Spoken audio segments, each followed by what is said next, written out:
10월 넷째 주일 22일 주일 새벽 예배 시작하겠습니다.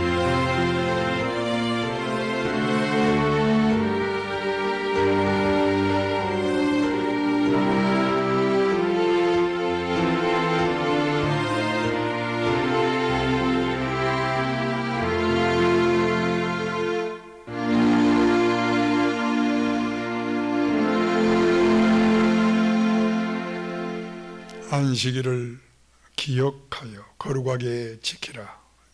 엿새 동안은 힘써 내 모든 일을 행할 것이나 일곱째 날은 내 하나님 여호와의 안식일인즉 너나 내 아들이나 내 딸이나 내 남종이나 내 여종이나 내 가축이나 내 문 안에 머무는 객이라도 아무 일도 하지 말라.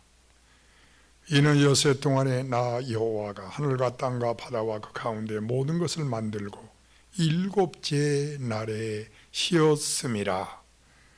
그러므로 나 여호와가 안식일을 복되게 하여 이 날을 거룩하게 하였느니라. 아멘. 아버지 하나님, 기쁘고 즐거운 복된 날, 거룩한 주일날 주셔서 감사합니다.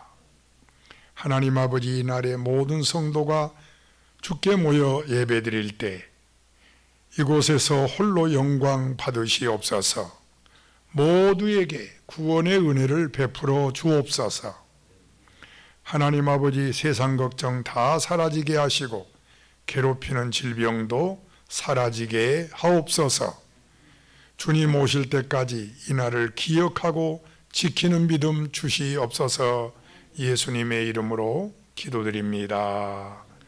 아멘. 176장 찬양 드립시다.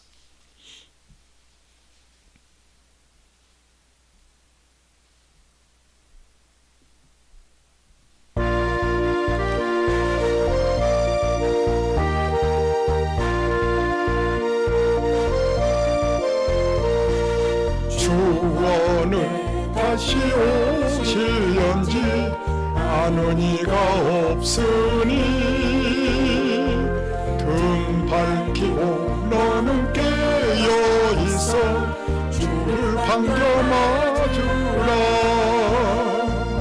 주 안에서 우리 몸과 마음이 깨끗하게 되어서 주 예수님 다시 오실 때에 모두 기쁨으로 맞아주라. 주 오늘에 다시 오신다면 부끄러움 없을까. 잘하였다 주님 칭찬하며 우리 맞아 주실까. 주 안에서 우리 몸과 마음이 깨끗하게 되어서 주 예수님 다시 오실 때에 모두 기쁨으로 맞으라. 주 예수님 맡겨주신 일에 모두 충성하겠나. 내 맘속에 확신 넘칠 때에 영원한 식 없겠네.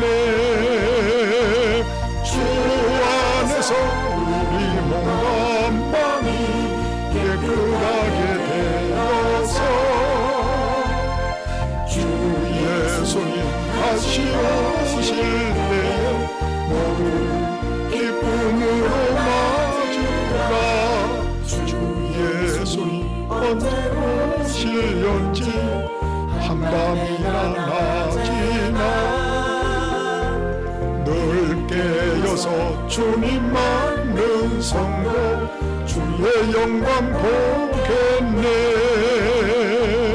주 안에서 우리 몸과 마음이 깨끗하게 되어서 주 예수님 다시 오실 때에 모두 기쁨으로 맞으라. 마태복음 25장 말씀입니다. 1절에서 13절까지입니다.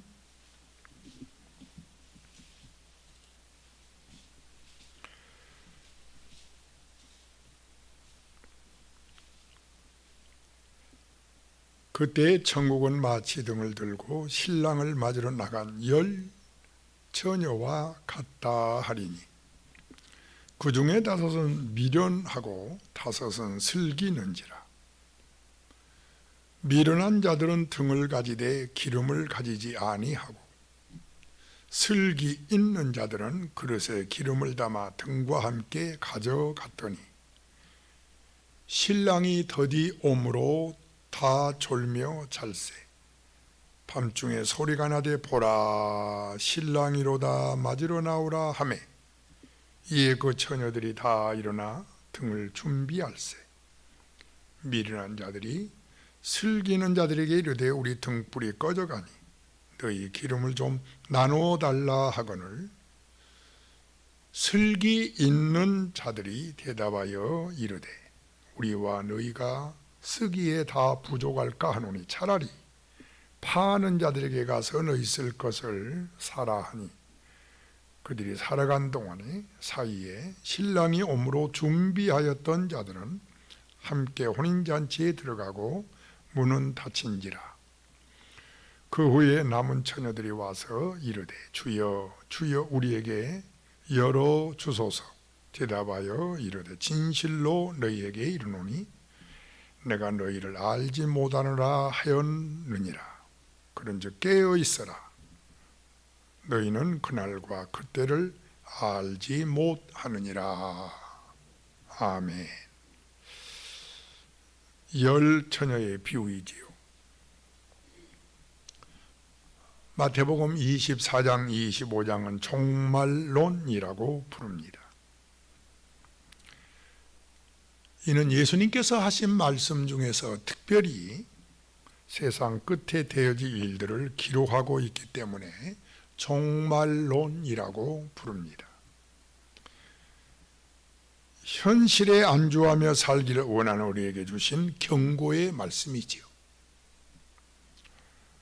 코로나19로 인해서 신앙생활이 나태해질 때 그리고 해이가 올 때 요즘 그런 분 많지요. 지금 바로 오늘날 마태복음 24장 25장은 여러 번 읽고 또 듣고 묵상해야 할 말씀인 줄 믿습니다. 언제나 마지막은 2가지 부류로 나누어집니다. 구원 얻는 사람과 구원 얻지 못한 사람, 영원한 축복을 누리는 사람과 영원한 형벌을 받을 사람으로 분명하게 갈라집니다. 가라지 비유를 통해서 알고 있듯이 이 세상에는 선한 사람과 악한 사람이 섞여서 살고 있습니다. 어떤 때는 악한 사람이 더 잘 되는 것처럼 보이기도 하고요. 선한 사람이 계속 고통을 당하는 것을 보기도 합니다. 이처럼 이 세상에는 모순과 그리고 부조리 그리고 혼돈이 있습니다. 그러나 반드시 추수때가 있음을 믿으시기 바랍니다. 추수때가 되면 알곡과 가라지는 분명하게 갈라지게 되는 것입니다. 이제 본문의 10 처녀의 비유는 심판적 경고를 하기 때문에 우리가 조금이라도 좀 나태해진다든지 좀 해이가 온다든지 하면 꼭 마태복음 24장 25장을 펴놓고 한번 읽으면 2 주먹을 불끈 쥐고 깨어 있어야지 하고 결심하게 될 줄로 믿습니다. 위선자들 그리고 불신한 사람들에게 주시는 경고의 말씀입니다. 특별히 우리 신앙생활함에 있어서 이 위선, 결코 이 위선이 있어서는 안 됩니다. 조심해야 됩니다. 어떤 사람은 근사한 집에서 살아서 남 보기에는 참 부럽다, 저런 집에서 한번 살았으면 좋겠다 그렇게 하지만은 집안 분위기는 참 싸늘하고 싸움만 하고 있는 가정이 많다고 제가 들었습니다. 위선이죠, 위선. 신앙생활도 마찬가지입니다. 겉으로 볼 때는 잘 믿는 것 같은데 속은 비어 있습니다. 내실이 없다는 거지요. 믿음이 없다는 겁니다. 내용이 없어요. 조심해야 됩니다. 오늘 본문은 세상 끝날에 있을 심판을 두고 이러한 불신앙에 대한 경고의 말씀을 주시고 있습니다. 예수님이 특별히 하신 말씀입니다. 열 처녀의 비유는 합동 결혼식이 아닙니다. 어떤 분이 오해를 많이 해요. 그러면 성경이 풀리지 않지요. 그래서 목사님들이 참 이 25장을 잘 설교해 줘야 됩니다. 합동 결혼식도 아니고 일부 다처도 아닙니다. 분명히 시집가는 처녀는 하나입니다. 10명이 아니에요. 신부의 처녀 친구들이 초대를 받아서 함께 즐기는 내용입니다. 우리들에게는 낯선 풍속이지만은 지금도 이스라엘 결혼식은 이렇게 합니다. 오늘날까지도 오늘 본문에 있는 말씀처럼 합니다. 그래서 먼저 이스라엘 사람들의 결혼식의 요점을 몇 가지만 말씀을 드리겠습니다. 첫째, 결혼식을 저녁에 합니다. 우리네는 주로 낮에 하지만 그래서 오늘 본문이 결혼식이 저녁에 하는 것을 보여주고 있습니다. 왜일까요? 왜 저녁에 할까요? 창세기 1장에 나와 있지요. 저녁이 되고 아침이 되니 이는 첫째 날이라.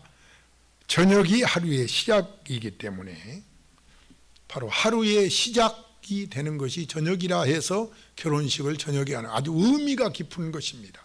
뜻이 깊은 거지요. 우리 한국에도 요즘 저녁에 결혼식 하는 그런 일들이 많이 있습니다. 유럽 문화는 결혼식을 저녁에 많이 합니다. 두 번째로 기억할 것은 가족 개념이 우리와 다르다는 거지요. 시간대가 다르지만은 가족 개념도 다릅니다. 이 키부츠라는 공동체가 있어요. 성지순례 가본 분들은 키부츠에 대한 설명을 많이 듣지요. 그런 가족 개념이 우리와 다른 것을 보여주는 겁니다.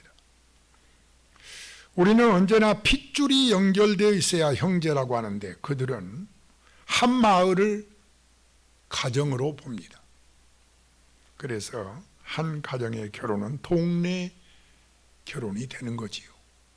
누구누구 자녀가 결혼하면 그거는 곧 내 자녀가 결혼한 것하고 똑같이 생각하는 것이 바로 이스라엘 가정의 결혼입니다. 이런 걸 알아야 오늘 본문이 이해가 돼요. 그래서 오늘 마태복음 25장은 이러한 것을 배경으로 보아야 깨달아지고 이해가 됩니다. 그래서 성지순례 가는 것은 목회자들에게 참 중요한 것 같아요. 그래야 이런 25장 말씀을 정확하게 해석하니까요. 이제 이때 친구들이 다 모이는데요. 적은 마을은 10명 친구 처녀가 모이지만은 기록에 의하면 동네가 큰 경우는 60명까지 모인다고 합니다. 아주 굉장히 큰 동네는 그러겠지요. 그런데 그들은 다 한 무엇으로 생각한다? 가족으로 생각하는 거예요. 한 가족. 키부츠 제도가 그겁니다. 더 깊이 얘기하지 못하고 넘어갑니다만은 어릴 때부터 이렇게 같이 자란다는 거죠. 어떤 때는 한 가정에서 이렇게 다른 형제들이 같이 자라요. 키부츠가 그런 것입니다. 그러나 문제가 되는 것은 바로 이들이 밤에 온다는 건데 좀 더 설명하면 이 신랑이 신부 집에 가서 우리나라도 옛날 결혼식 그랬겠죠. 아마 최숙기 권사님 결혼 때도 그렇게 했을 것 같아요. 신랑이 신부 집에 가서 신부를 맞이고 오지요. 우리나라도 그렇게 했어요. 그리고 함께 신랑 집으로 가면 비로소 온전한 잔치가 시작되는 겁니다. 우리나라는 신부 집에도 잔치하고 신랑 집에 옛날 예식장 말고 말이죠. 옛날 결혼식이 그랬습니다. 그랬죠? 그래서 오늘 본문은 이제 그걸 염두에 두고 해야 돼요. 신랑이 신부집에 가서 신부를 맞아서 함께 신랑집으로 오면 그때부터 이제 잔치가 계속되는 거예요. 그걸 배경으로 해서 오늘 본문을 이해해야 돼요. 그러나 문제가 되는 것은 이들이 밤에 온다는 거예요. 신랑 신부가 문간에 들어서게 되면 그 시로 대문을 닫아버립니다. 이것도 참 어렵지요. 왜 그러느냐? 옛날에는 도둑이 참 많다고 합니다. 도둑이 많고 강도가 많고 특별히 신부를 훔쳐가는 도둑까지 있다고 합니다. 문을 잠그고 집안에서만 즐기는 이유가 바로 그거예요. 그래서 문을 닫아버리는 거예요. 신랑과 신부가 밤에 들어온 다음에 신부 도둑 맞지 못하게 하려고 문을 쾅 닫아버린. 그러면 준비하지 못한 처녀들이 들어가지 못한 거지요. 밤이기 때문에 안에서는 누가 들어오고 누가 나간지를 잘 모릅니다. 자, 이런 배경 하에서, 그런 결혼 풍습 하에서 열 처녀가 무엇을 말하고 있는지 이제 깨달아지기를 축원합니다. 축원합니다. 신랑을 기다리는 동안에 여러 가지 준비를 하지요. 음식을 준비하고 청소도 하고 분위기를 위해서 장식도 하고. 그러나 가장 중요한 준비는 특별히 신랑을 맞을 처녀들에게 있어서는 자기들 손에 등불을 준비하는 것. 왜냐하면 이 등불을 준비해서 하나씩 하나씩 들고 빙글빙글 돌면서 즐기는, 춤추면서 즐기는 그런 순서가 있기 때문에 반드시 꼭 필요한 겁니다. 다른 거는 준비 안 해도 이거는 꼭 준비를 해야 돼요. 그들의 결혼 풍습이 그렇습니다. 아무리 모든 것을 갖추어서도 등불 준비하지 못하면 함께 할 자격이 없는 거예요. 오늘 본문 말씀은 무엇보다도 등불을 준비하라는 거지요. 각자 등불을 반드시 준비하되, 따라서 합시다. 완전한 준비를 하라. 이 슬기로운 다처녀, 미련한 다처녀가 다 같이 등불을 준비했는데, 그런데 보이지 않는 것은 소홀히 했다는 거지요. 소모되는 이 기름, 계속 채워져야 하는 이 기름, 여기에 대해서는 관심이 없었다. 이 미련한 다처녀는 그러했습니다. 겉모양, 그래서 옷에 신경 쓰고 그저 얼굴 치장에는 신경 쓴 거지요. 이 때문에 등은 들었는데 그 속에 정작 필요한 기름 준비는 하지 않았다는 거지. 엉뚱한 곳에만 신경을 많이 썼다는 거지. 내가 이 옷 입을까 저 옷 입을까, 내 얼굴 어때? 바로 이 보이는 것에만 신경 썼다는, 이 미련한 처녀들에게는 기름이 없었고 슬기로운 자는 기름까지 준비했다. 그래서 준비하되 완전하게 준비했다. 따라서 한 번 더 합시다. 완전하게 준비하자. 그리고 여기서 기억할 것은 신랑이 더디 왔다는 것입니다.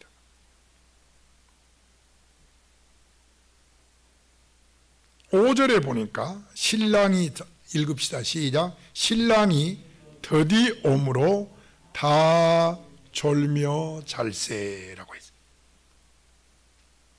요즘 문화로 보면 이해 안 됩니다. 요즘이야 핸드폰이 있으니까 전화로 좀 늦습니다, 1시간 늦습니다, 뭐 이러고. 그때가 어디 시계가 있나요? 핸드폰이 있나요? 길은 또 얼마나 또 멀고요. 캄캄하고요. 그래서 기다림이 길어지면서 이것저것 낮에 준비하느라고 얼마나 피곤한 몸들이라 졸게 되었습니다. 그것이 5절이에요. 어떤 사람은 이걸 또 구분해 가지고 참 기가 막혀서, 슬기로운 사람들은 졸기만 하고 미련한 처녀들은 그냥 잤다, 이렇게 구분하는데 아니에요. 슬기로운 자나 미련한 자나 다 졸며 잤습니다. 그걸 구분할 필요는 없어요. 다라는 말이 있으면 다라는 말, 그것이 답입니다. 다 그랬어요. 그랬죠? 다라고 했어요. 미련한 처녀도 졸고 슬기로운 처녀도 졸고. 그냥 차이가 있다면 바로 완벽하게 준비했다 하는 것이 슬기로운 처녀입니다. 완벽하게 준비하고 졸았다. 뭐 다 졸 수 있지요. 그러나 미련한 행위는 이 기름 준비하지 않고 졸았다는 거지. 이 본문의 기름을 믿음과 성령으로 해석하기도 하지만은 어쨌든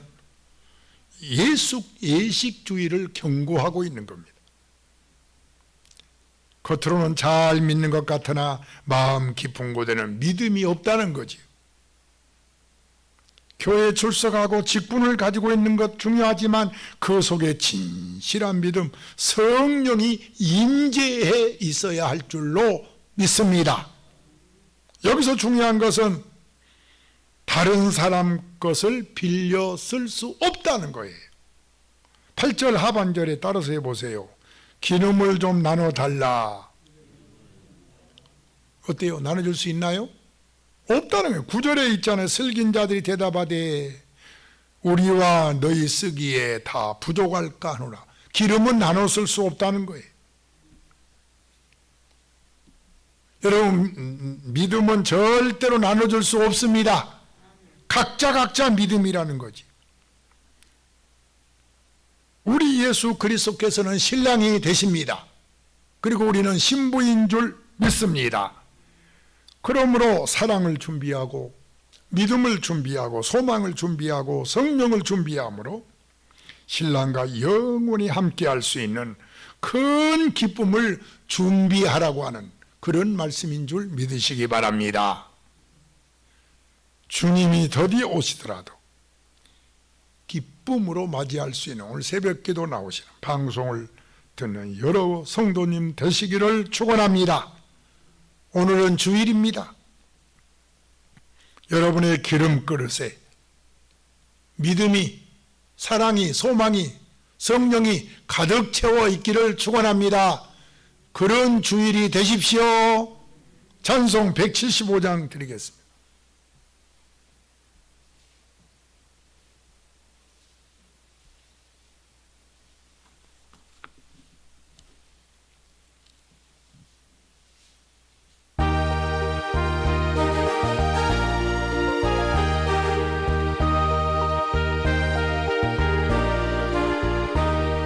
신랑 되신 예수께서 다시 오실 밝은 등불 들고 나갈 준비됐느냐. 그날 밤에 주님 맞을 등불이 준비됐느냐.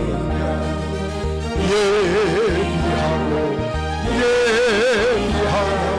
우리 신랑 예수 오실 때 밝은 등불 손에 들고 기쁨으로 주를 맞겠네.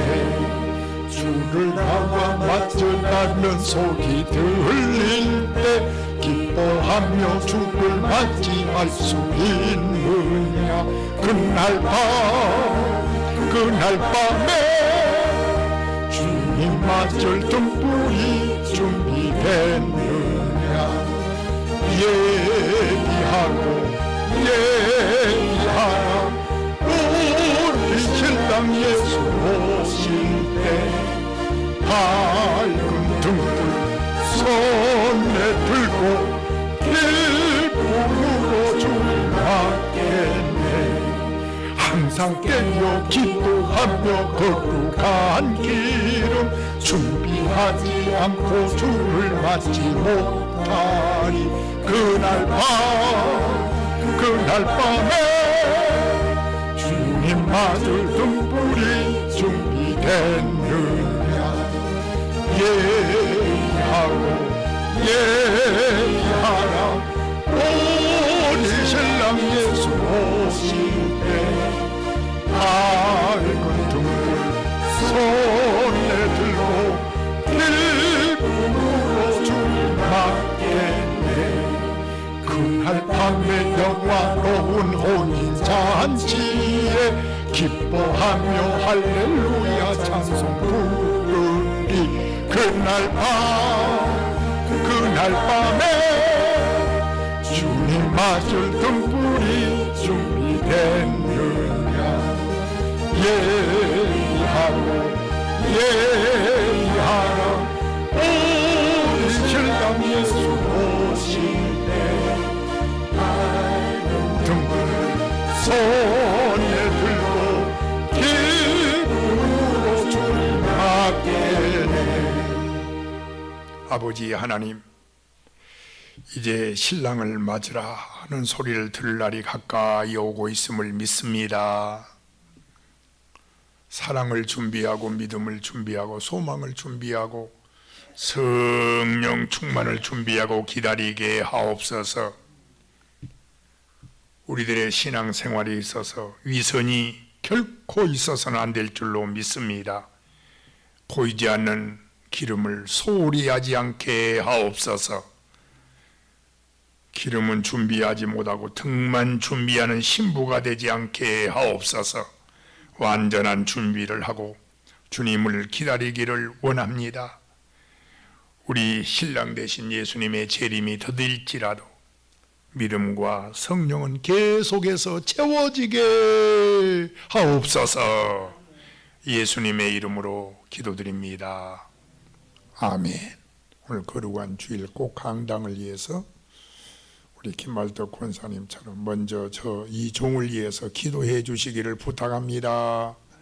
주여 세번 부릅니다. 주여 주여 주여. 오늘 또 위로부터 나르시는 신령한 말씀, 그 말씀이 성도들에게 생명을 줍니다. 성도를 살립니다. 하나님 아버지, 우리 성도들 기름 준비하기를 원합니다. 믿음 준비하고 사랑을 준비하고 소망을 준비하고 성령이 떨어지지 않게 주의 영이 우리 마음에